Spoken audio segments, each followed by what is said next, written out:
नमस्कार दोस्तों। इस वीडियो में मैं आपको बताऊंगा कि किसी भी परीक्षा के लिए, चाहे वो परीक्षा लेखपाल की हो, टीचर की हो, एसआई की हो, कांस्टेबल की हो, RO, ARO, SSC, SSC GD की हो, या फिर कोई भी परीक्षा के लिए हमें किस तरह से पढ़ना चाहिए, पढ़ने का सही तरीका क्या है और कैसे हम बहुत कम समय में उस परीक्षा को क्रैक कर सकते हैं।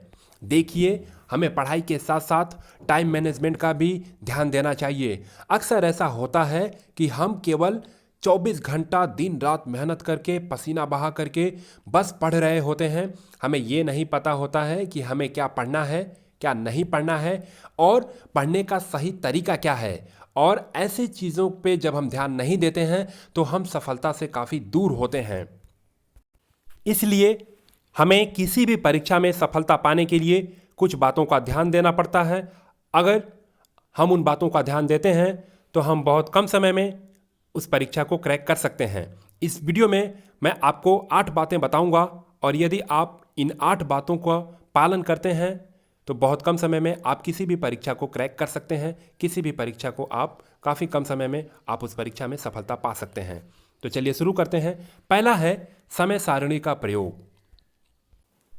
किसी भी परीक्षा की तैयारी करने के लिए आपको एक समय सारणी बनानी चाहिए और आपको उसी के अनुसार अपनी तैयारी करनी चाहिए।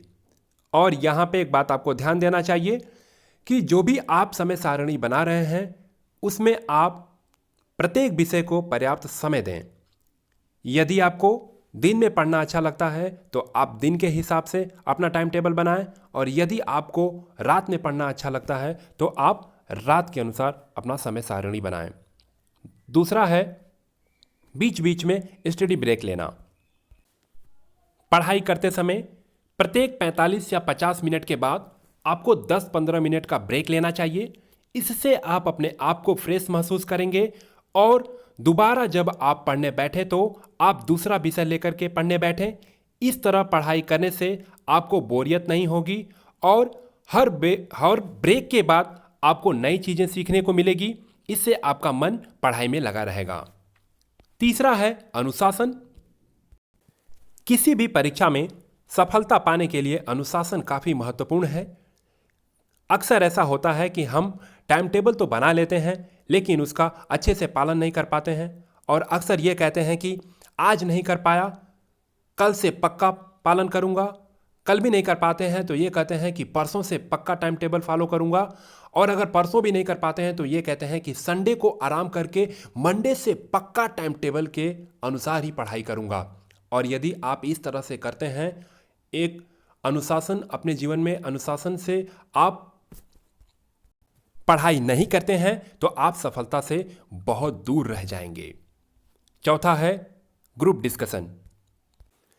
आप जो कुछ भी पढ़ रहे हैं आप उसका अपने दोस्तों के साथ, उन दोस्तों के साथ जिनकी पढ़ाई में रुचि हो, उनके साथ एक ग्रुप बनाकर ग्रुप डिस्कशन कर सकते हैं। ग्रुप डिस्कशन से आपको 2 लाभ होगा। पहला, किसी भी कठिन टॉपिक को आसानी से आप समझ सकते हैं, और दूसरा, आपका जो कॉन्फिडेंस लेवल है वो बढ़ेगा। यहाँ पे आपको एक बात ध्यान देनी चाहिए कि ग्रुप डिस्कशन करते समय आप केवल तैयारी वाले विषय पर ही चर्चा करें। किसी अतिरिक्त विषय पर आप बहस न करें। पांचवा है लक्ष्य निर्धारण। किसी भी परीक्षा के लिए लक्ष्य निर्धारण काफ़ी जरूरी है। इसी के आधार पर हमें सही दिशा का ज्ञान होता है, हमें किस दिशा में जाना है वह पता चलता है और हम उस दिशा में अपना सफल प्रयास करते हैं।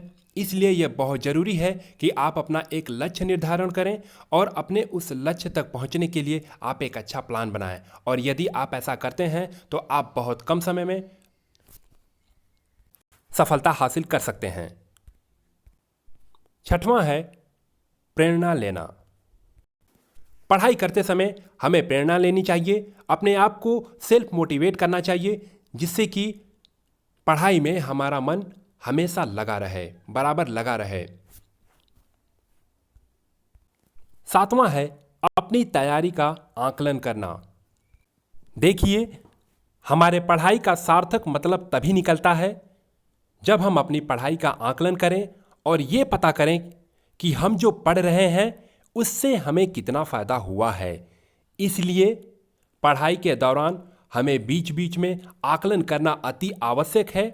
इससे हमें अपनी कमी की जानकारी प्राप्त होगी, जिससे हम उसमें सुधार कर सकते हैं। इसलिए हमें अपने पढ़ाई का आकलन बहुत ज़रूरी है, हमें अपने पढ़ाई का आकलन करना चाहिए।